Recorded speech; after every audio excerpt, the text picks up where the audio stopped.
welcome to Forbidden Planet TV. It is a Friday and I'm bringing you the second interview this week, and I'm very, very excited to bring you Rogba Payne to talk about Dance of Shadows and Testimony of Blood. Hello, Rogba. Hello, how are you? Thank you so much for having me.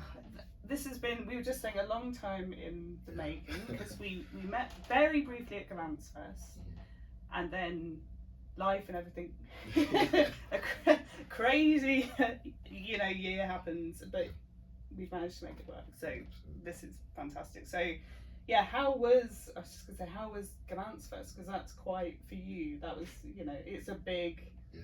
Was that kind of one of your first proper events? It was my first proper event. Yeah, and it was it was the first time I was kind of around my kin, sort of, in terms of like science fiction and fantasy, in such like large numbers, and it was like my first time on a panel and a whole bunch of stuff. So yeah, it was really amazing. Really one of my like core memories in this whole author journey. Yeah. It was an amazing panel as well, and obviously to have like Joe and stuff. Yeah, that was amazing. The king. I know I was there. I was chairing the horror panel, and very briefly before the horror panel, Joe Hill wandered off, and I panicked because I thought I'd lost him. Oh, yeah. He's a big guy to lose. So it's just like we were all getting mic'd up, and it's just like, where did he go? Yeah. But yeah, we found him, so it's fine.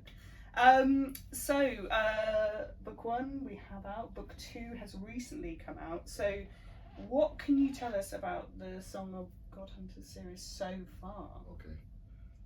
Minus spoiler.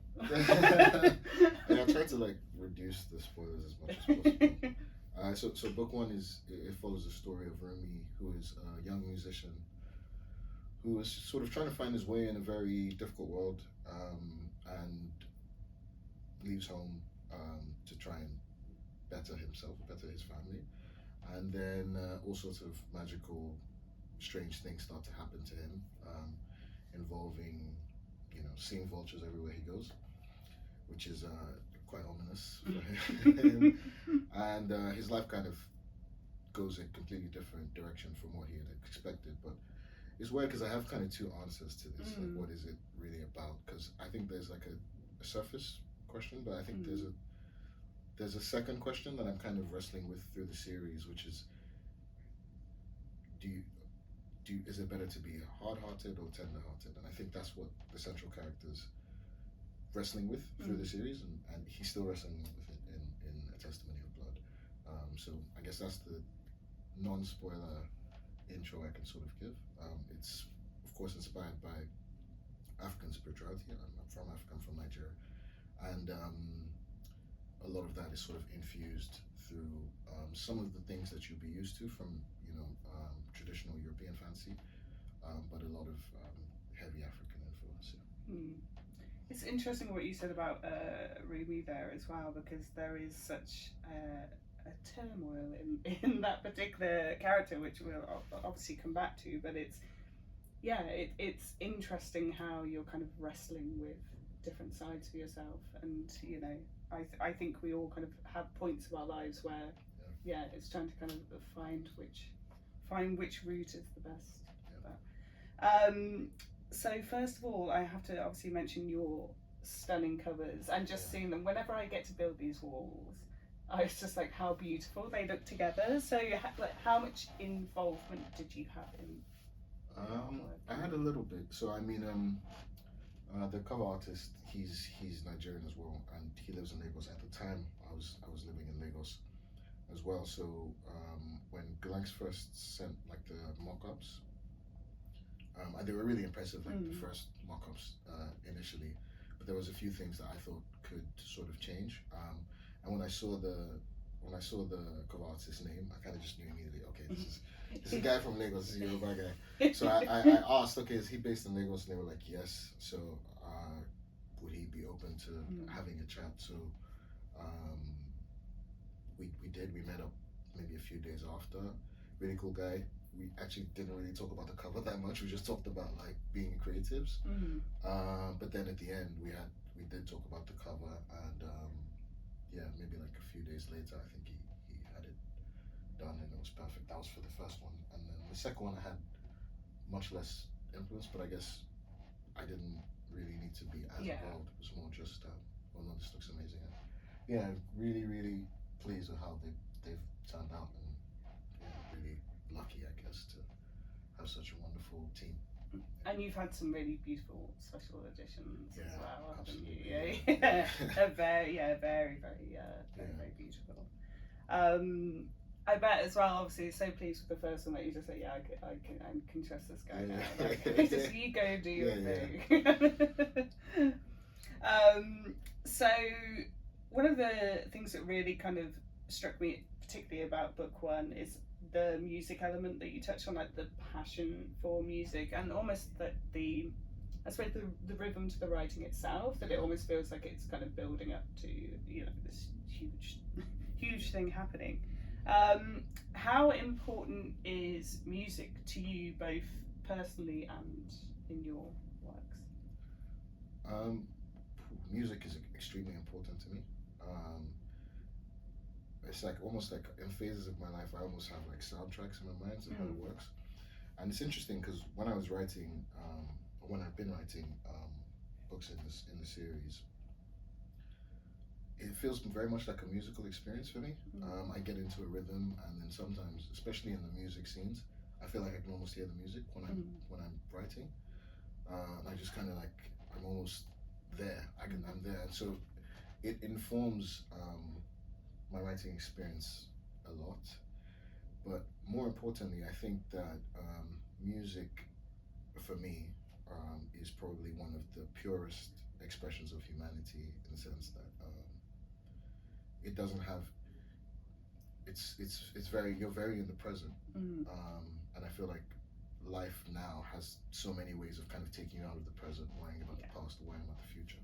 But when you're listening to music, and like really listening to music, or you're dancing, or you're interacting with music, you are in that moment in a way that's extremely human and extremely powerful. And I think that that is something that takes us back to the essence of humanity, in a sense. And so music for me is like a way to connect back to something that is like really timeless and powerful. And it's funny, I was talking to a friend recently, and we were talking about watching this video of like people in this like really remote part of Kenya, and they were like being recorded as they were making music, and it's like the sound felt familiar. It was almost like, despite the fact that this is from this very remote part of the world, the joy that they experienced in that moment with the music is very familiar to anywhere else in the world, you know, that people are enjoying music. So music is like a very important part of like my connective tissue to art. Yes, yeah.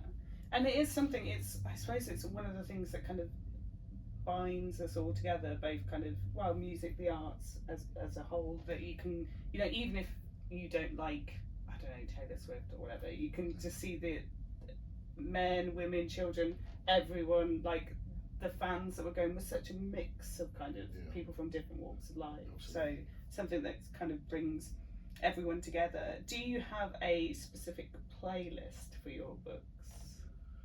No, I don't actually, because it really varies. Sometimes I have like, it really it's much more mood based than like having a specific playlist.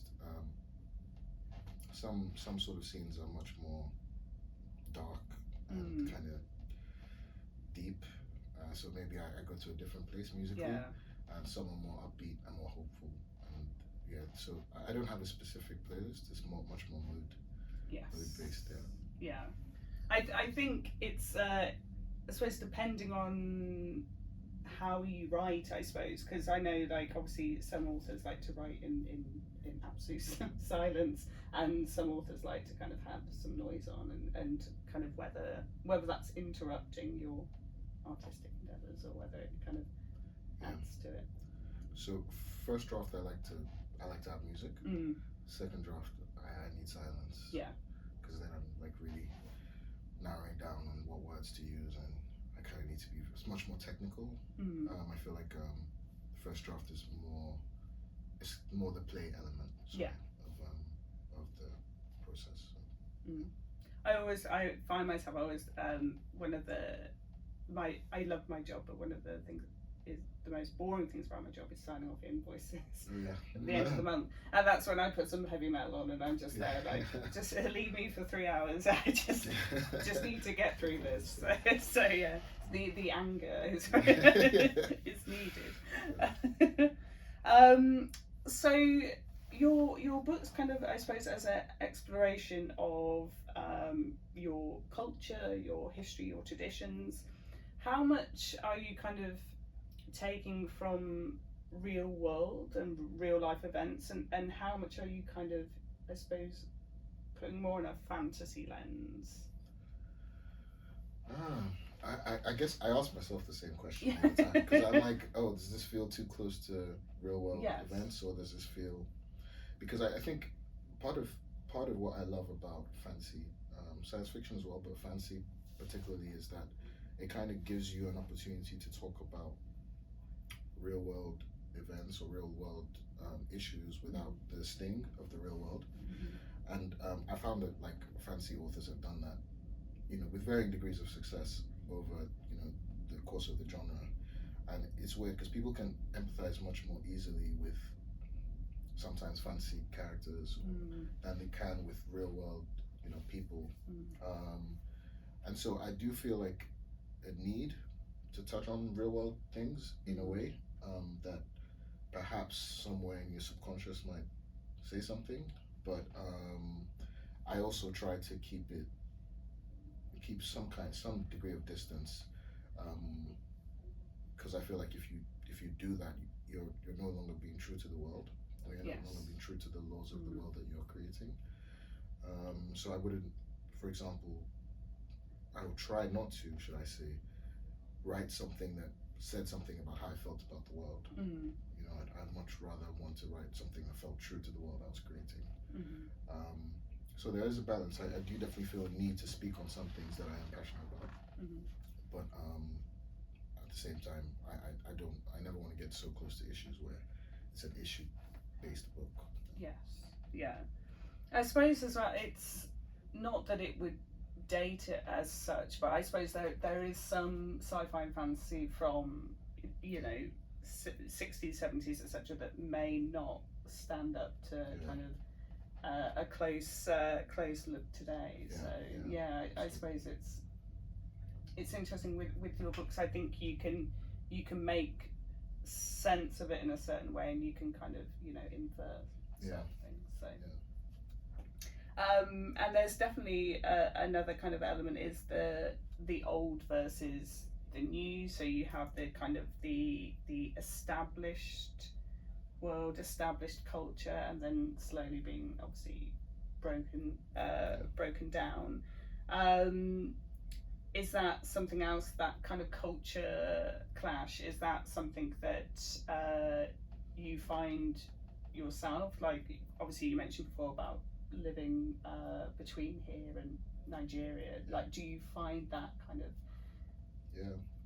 like when you're kind of traveling between the two, or even here, I suppose, with London being kind of such a melting pot of nationalities and stuff? Yeah, definitely. I mean, in Nigeria, it's extremely stark. You can really see it.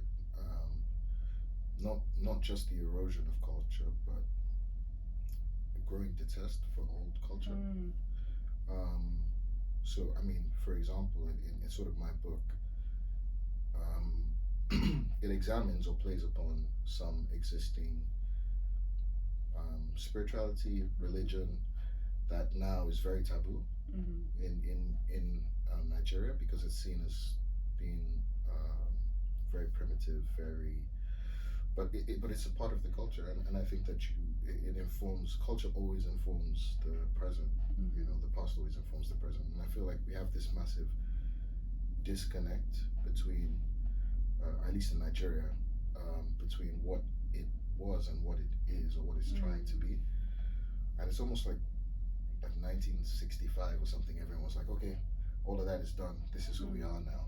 And I've always found that really challenging. I mean, I went to a primary school in Nigeria, and I learned about the Tudors and King Henry VIII and all these things, which was fun. It was great, but I didn't learn anything about the place that I was living in, from a historical perspective, and I always thought that was quite strange. So I don't really stand on one side or the other, but I feel like it's strange that one side is kind of sort of pushed back, and sort of in England as well. I feel like England has this, or at least seems to have this kind of complicated relationship with its past, increasingly complicated relationship with its past, and I think that's because, or I suspect it might be because we're getting to a place now where everything is, people believe things are black and white, and I just don't see it that way.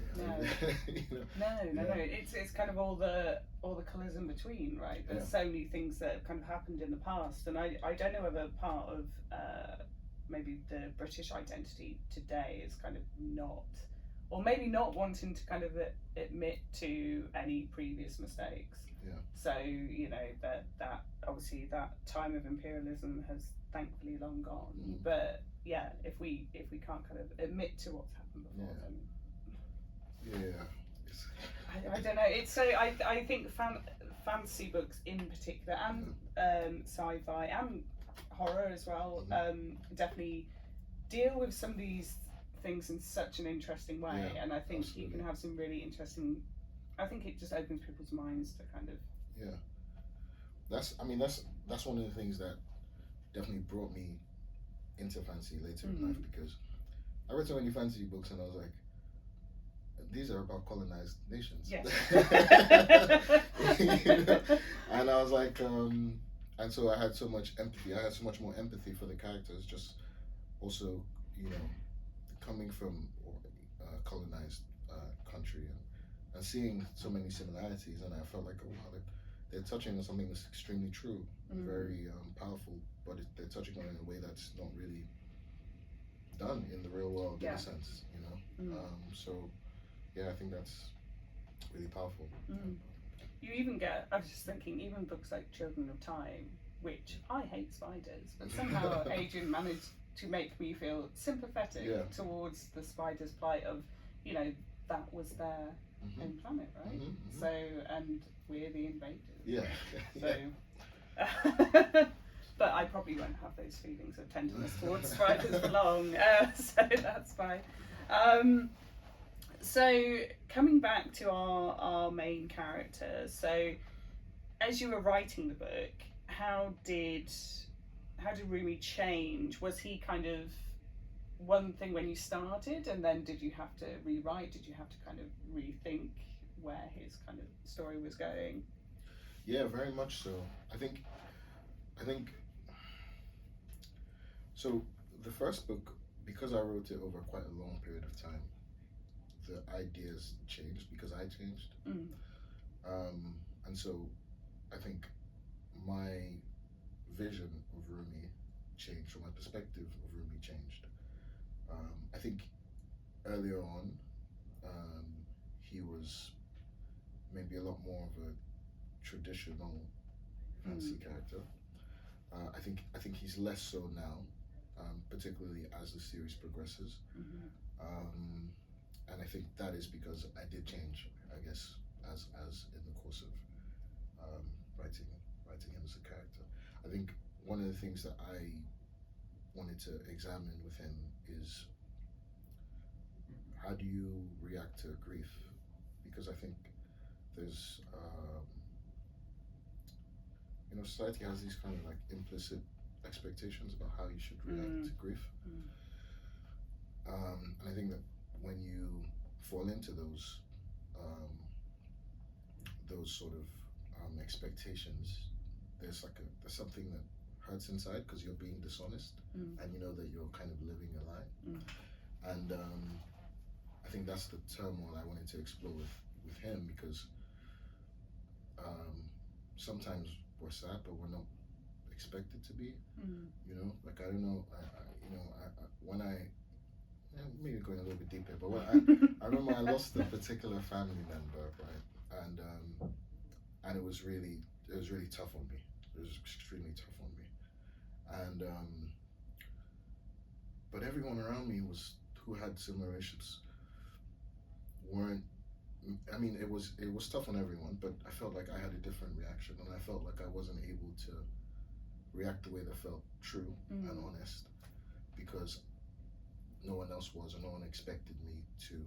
And every time I did have an emotional reaction, it was almost like, oh, you know. And I was like, I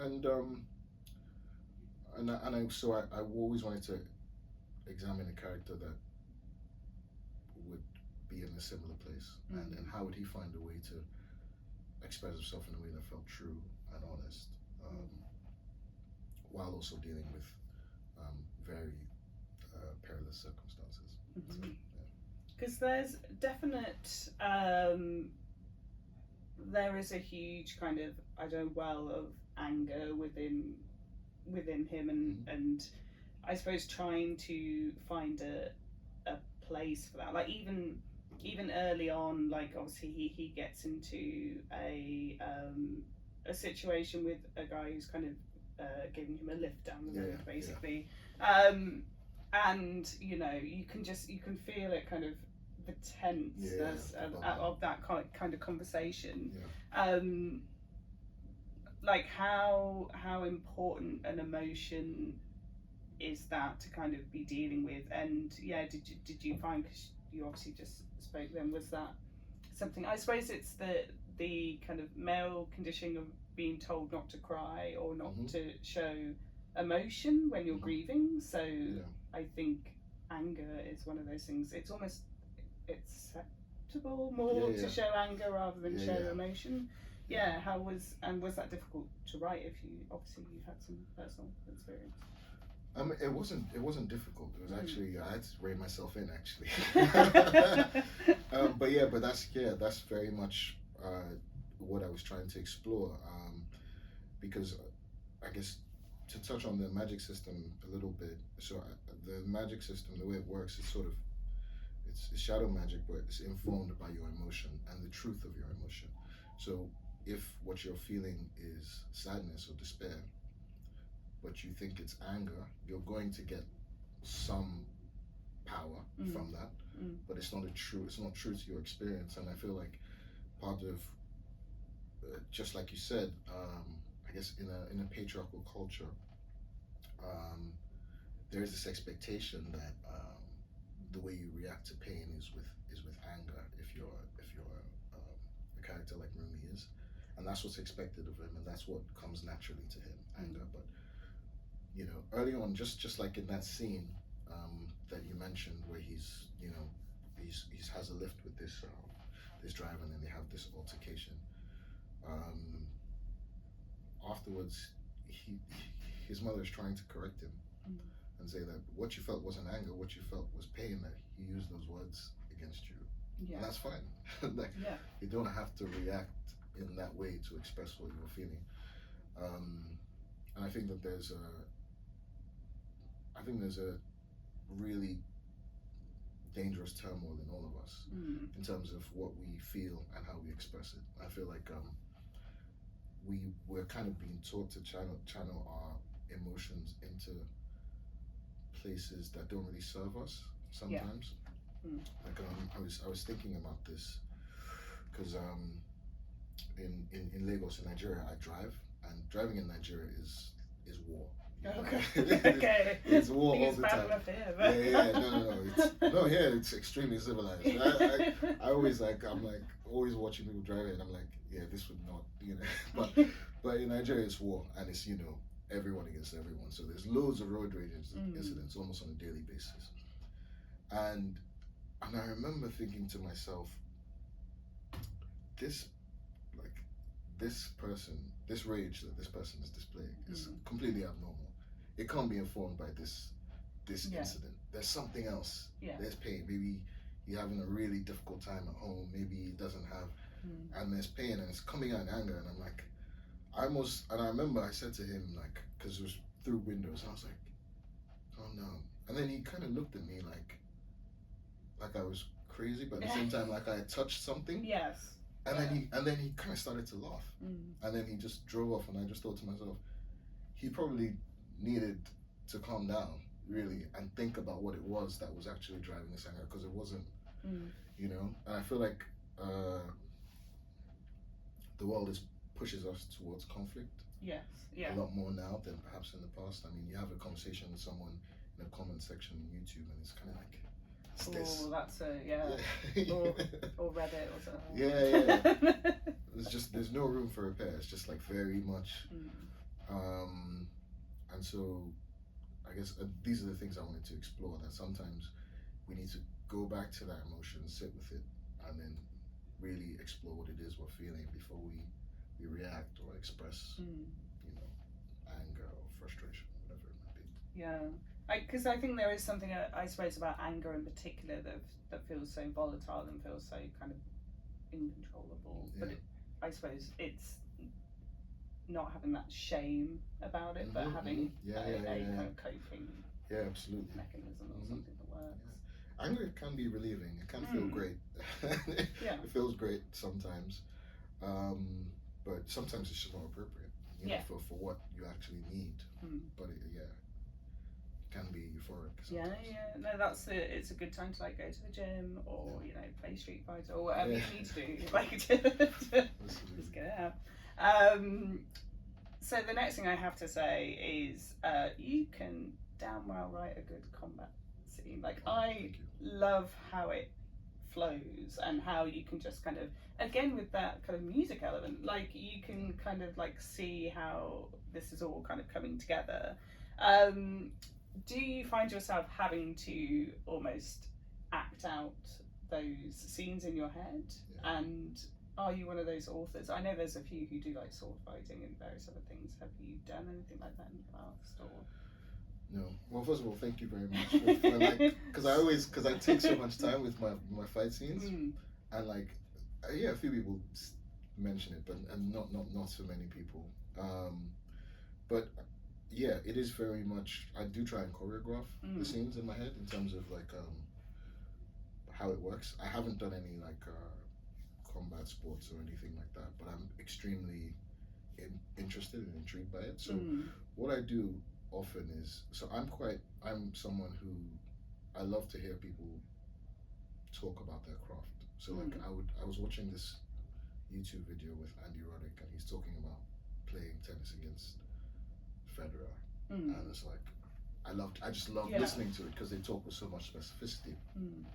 So what I would do typically is I would watch fighters talk through their fights and then watch it, and then that would sort of inform how they're thinking in the moment, and I try and put myself in that space and then try and render that on the page.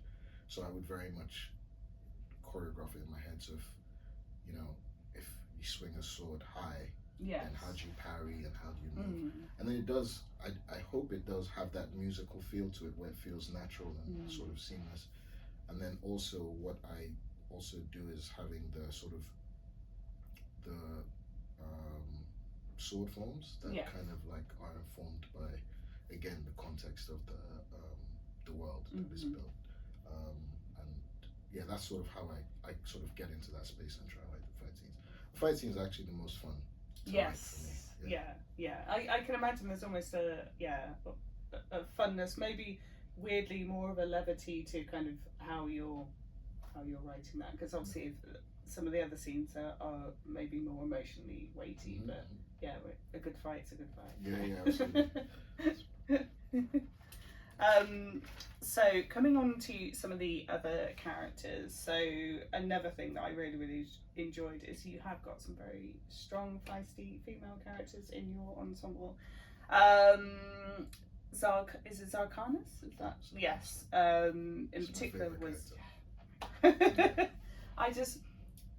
We were talking off camera about how I love Final Fantasy. I'm a huge fan of JRPGs, and one of my favourite kind of character tropes is whenever you get either like an old samurai character or like this old unassuming female character, you're just like, they are going to be so kick-ass, but no one knows. You know, they just come like wandering onto the scene, and you're just like, oh, they're, I don't know, a general from 30 years past, and you're just like, that is my person. So how important is that in, like, Zarkanis just feels like I suppose the mentor that he needs at that point. How important is that to balance out and have those strong female roles? Yeah, I mean, I think it's extremely important, but beyond that, I think it's extremely fitting in a world where emotional intelligence is a strength. And I feel like I've always felt this way. I feel like women have just way much more emotional intelligence than men tend to. I don't know the reasons for that. I'm sure there's loads of books on whatever reason there might be, but even in conversations, I generally find that if I'm talking about emotional experience that I don't understand very well, women generally have a better understanding of what I'm feeling than I do myself. And that's sort of always been my experience. So Zarkanis is one of many characters who has made peace with the war inside, if that makes sense. Yeah. And so she's able to be this figure of true power in this world, and can be a mentor figure for him in a way that she's trying to unravel all this bunched up, knotted up emotion in him that is just coming out in these uncontrolled ways, and just try and mold him into something better, stronger, and she's just breaking all his all the lies, basically, just breaking all the lies he tells himself. And I think for me, one of the sort of critiques that SFF has had is like this, not enough strong female characters. I guess it's definitely changing. There's a lot more now, but it was really important to me to sort of display strength, but in a very honest way, in an extremely honest way. And I think in the second book you kind of see it a little bit more, that sometimes there is strength in vulnerability, and I think Zarkanis sort of expresses that. He sort of says things that he thinks would sort of weaken her, but she's accepted it. So she's very easy with living with herself, and she's also just really funny. I think she's a really funny character. She's seen some stuff. She's seen the world. And it's quite interesting what you said before about obviously female characters. There is starting to be more of more books coming out with that strong kind of female lead, but I still think the age thing, having an older lead, is still not as maybe there's still a stigma attached, even though hey, we're all creeping towards it. So it is nice to kind of see real characters in that. That's definitely something I try to achieve. Having real characters, because it's it's no good having characters that are strong for strength's sake. Do something with your power, and this is kind of what I'm trying to do with some of my characters. So thinking about the idea of kind of storytelling and kind of sitting around the fire pit and kind of exchanging stories, is there a particular story that sticks with you that's maybe something you were told when you were younger, or a kind of family kind of fable, and has that kind of impacted? It's funny because I mean that's so I didn't come from I guess a European lane in terms of fantasy. My introduction to fantasy, I said before, like, I didn't walk the Tolkien road to get to fantasy. How I sort of came into fantasy was through much more the oral tradition of storytelling. So when I was very young, I had this woman who we all called Big Auntie, and she was older. She used to take care of all the kids in the house. She was very big, both like inside and out. But she would sit down cross-legged and just tell us stories for hours until we fell asleep. And those stories have always stayed with me, always stayed with me. And she would talk about so many characters that are very, very prominent in Yoruba folklore and mythology. But then as I grew older, I went to school, I went to all these places. Those books weren't available on the bookshelves. So the only access I had to that world was through that oral tradition of storytelling. And so that's part of what informs me trying to bring it to the page. There's other African authors who have done similar things as well. But those stories stay with me. And one of them that does, it's a very popular story, which is the story of how I've heard it told. I don't even think this originates in Africa, actually. But it's the story of the turtle or the tortoise stealing feathers from all the birds flying in the sky, and then the birds take the feathers back, and then he falls, and that's how his shell cracks. Right? And the tortoise is a very prominent figure in Yoruba mythology. He's like almost like a trickster character, and so he keeps showing up. But that particular story was one of the first stories that sort of opened my mind to that world. And yeah, I always go back to it. Just this idea of ingenuity and very much a fable kind of story, which is very prominent in Yoruba mythology. Yeah. I can imagine there's so many, like, when you see these kind of anthologies of kind of folklore and fairy tale, and they have started to, I suppose everyone kind of, especially in the West, kind of grew up with Greek and Roman kind of mythology, and that was, you know, then Norse became a thing, and maybe part of that was to do with Thor. And then suddenly now, which I'm loving seeing, is they're starting to kind of explore Korean, Japanese. They're starting to kind of go out from the traditional kind of, you know, we know this kind of folklore. And it's fantastic to see, you know, authors working in those kind of areas as well. And obviously we've got some exciting books coming out later this year, and obviously Firstborn of the Sun, which really I'm looking forward to. So excited to. We'll finally have Marv at a Comic-Con where her book will be out. She's done like 3 or 4 now, where we're just like, oh, we have samplers, or we have a proof, and now we will have an actual book, which is very exciting. It is quite nice to see, and obviously there was Death of the Author at the start of the year, the new Lydia Okorafor. Do you see this kind of new wave of African fantasy, and is there any particular authors you're looking forward to writing in similar space to yourself? No, I love this sort of new wave. I mean, the wave could be bigger, could be much bigger, but yeah, it's amazing, because one of the things that for me I really enjoy is when people who are like where I was 15 years ago interact with my book and then feel like, oh, this is saying something to them that maybe they hadn't been said to them before. And that's part of like something, because the book has so much African influence, there's some things that if you have proximity to that culture, will resonate in a different way. So like some of the places, some of the faces, some of the names are informed by places and names that really exist. And also an example, it's really strange, but when I was much younger, one of the first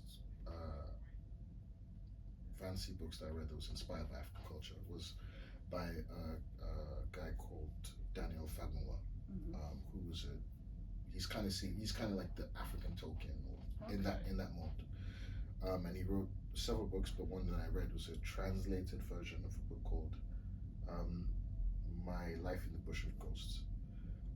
And in that book, there's a character in it that actually informs a character in A Testimony of Blood. Yeah, but you would have to have read that book to have built that connection. The description is actually very similar to his description of the character, and the same name.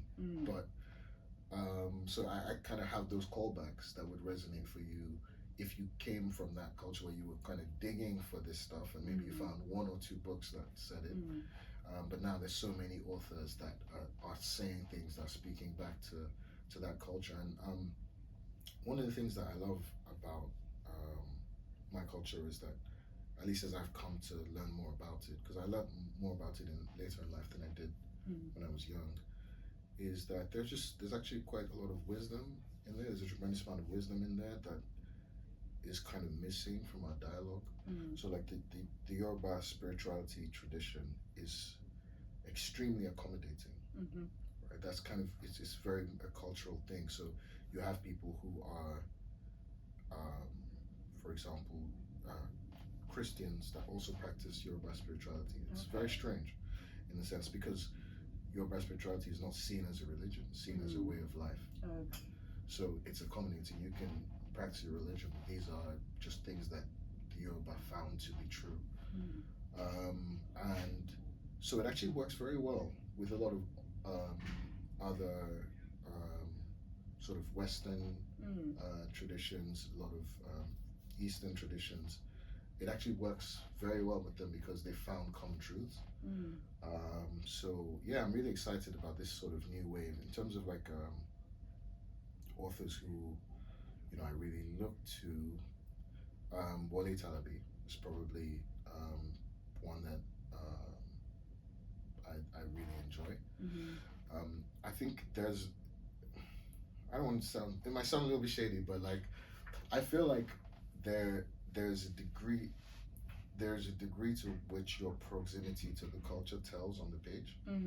So so sometimes when someone, you can tell that someone has a real ear and feel for African culture, you can kind of read it in the words, and so he is someone that I feel is very close. He's kind of close to the pulse in terms of what at least I felt and experienced, you know, living in these spaces.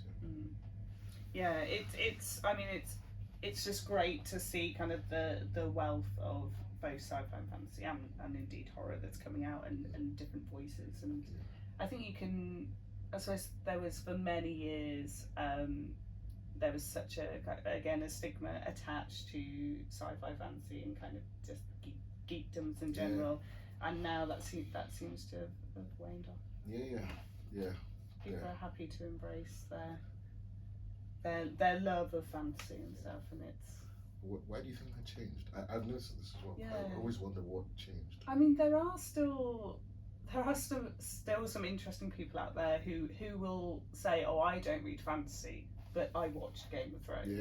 I think it's like, but you know, if you really think, really think about it, I don't know. I don't know whether perhaps part of it was the support that it would have got in publishing, just thinking about kind of 70s, 80s.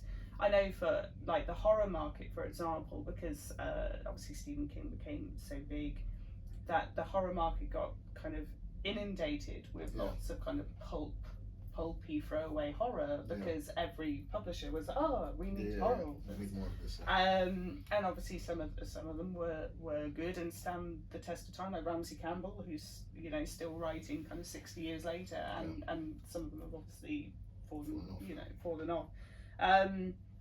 I think as well, I don't know whether part of it is just the space it would have had in bookstores.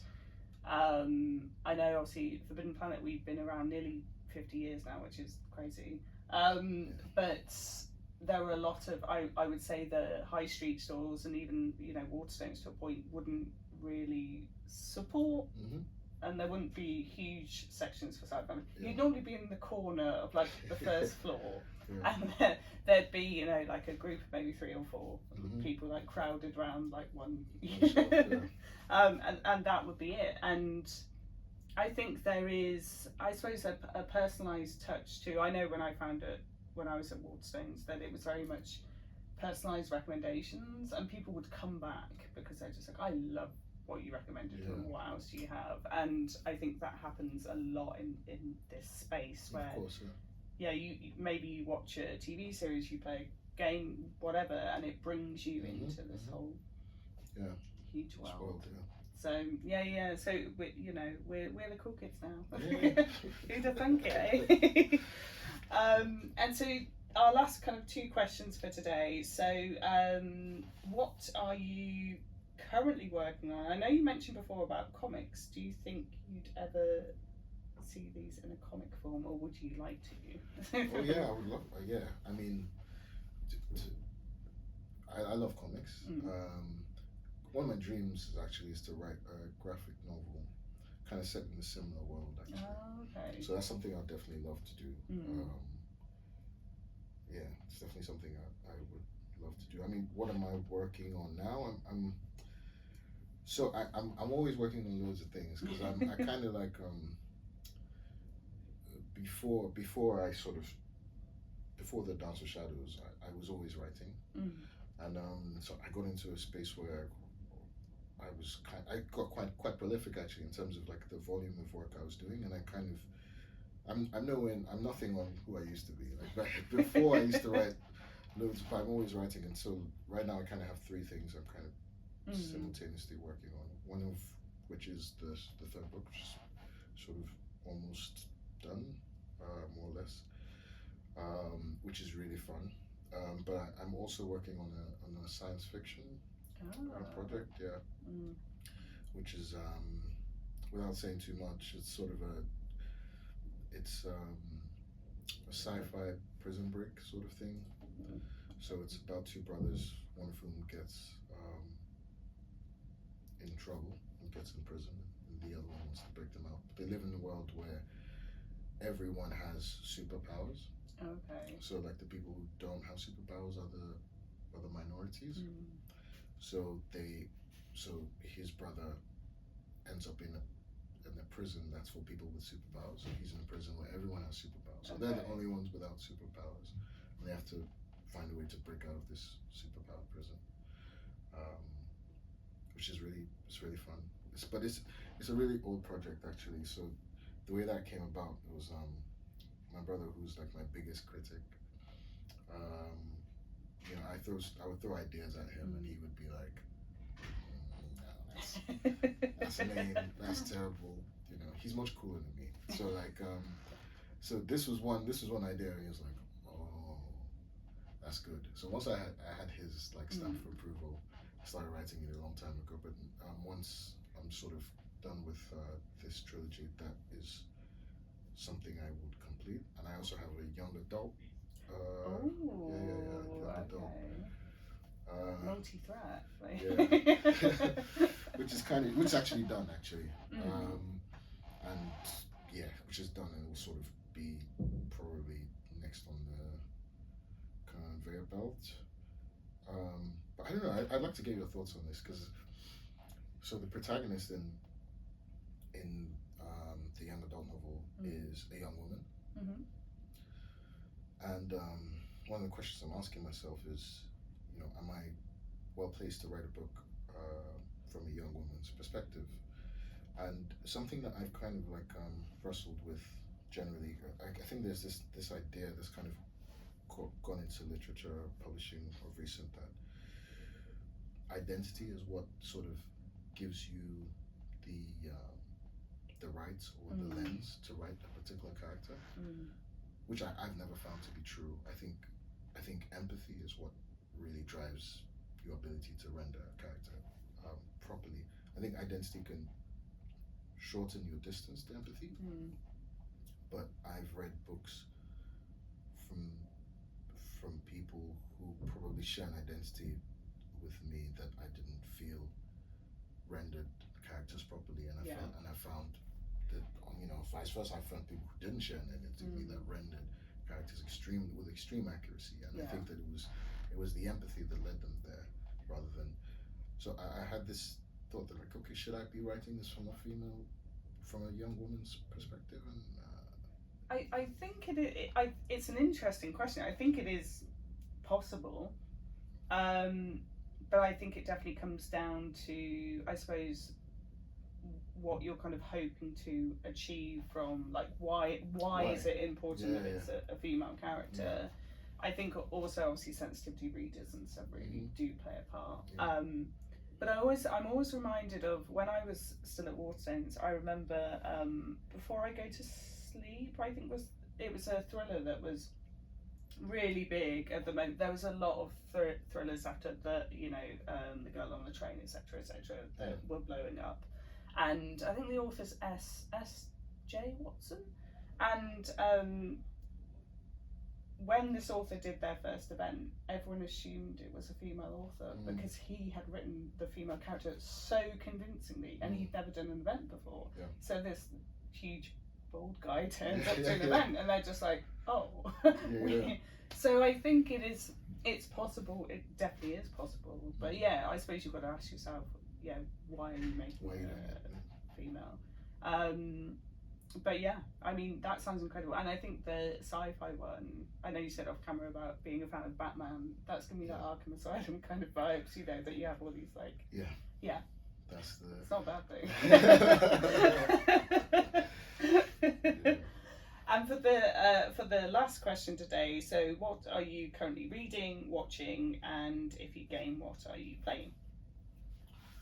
Ooh, reading... So I'm always reading like a few things at the same time. Right now I'm reading Empire of Silence. Oh, the Christopher. Yes.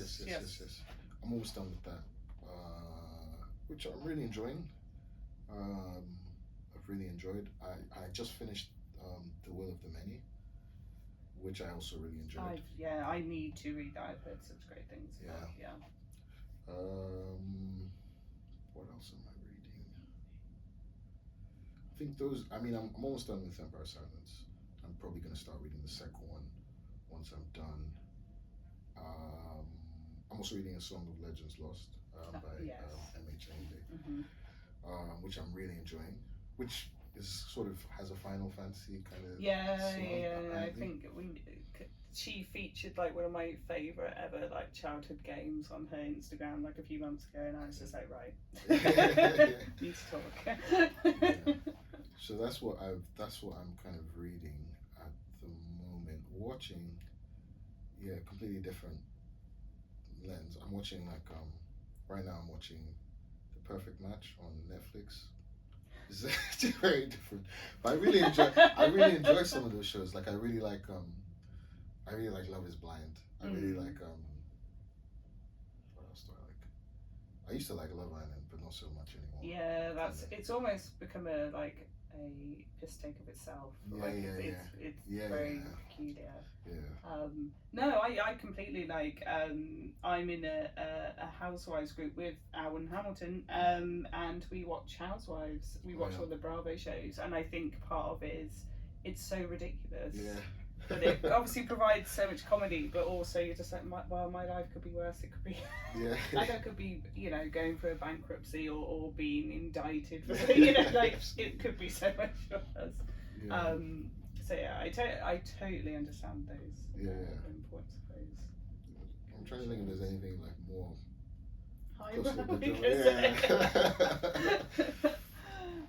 None that I can think of right now.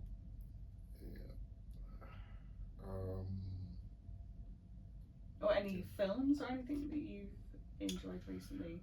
I enjoyed Fantastic Four. I saw that recently. Me too. Pleasantly surprised as well, because Marvel was kind of on fire for a while, and I was in two minds about watching it. I was just like, I don't know. I like that they've given it that kind of retro style to it. It definitely suits the universe. Absolutely. So, what do you think of Superman? I enjoyed it, but I did feel it was a little bit forgettable because I try and remember the plot now, and I kind of like it's like I can't really remember everything that happened. I thought there were some really good moments. I really liked Nicholas Holt's portrayal. As Lex Luthor. I enjoyed him. He's but it felt like it was missing something a little bit for me, just like a little bit more. I don't know if it's story or if I felt like the plot could have had a stronger sense of theme that I think I would have liked to buy into a bit more. But it was enjoyable. I mean, I enjoyed it while I Yeah. watched it. I didn't leave feeling. I didn't leave feeling like I shouldn't have watched it, which I have with a lot of more recent comic book I was gonna say with movies. the DC universe. Yeah. In general, I mean, though again, Marvel has somewhat kind of come down to where it once was, but I always kind of feel sorry for DC fans because I think they're very underserved. Like there have been some amazing, actually, some of the TV series have been actually a lot better.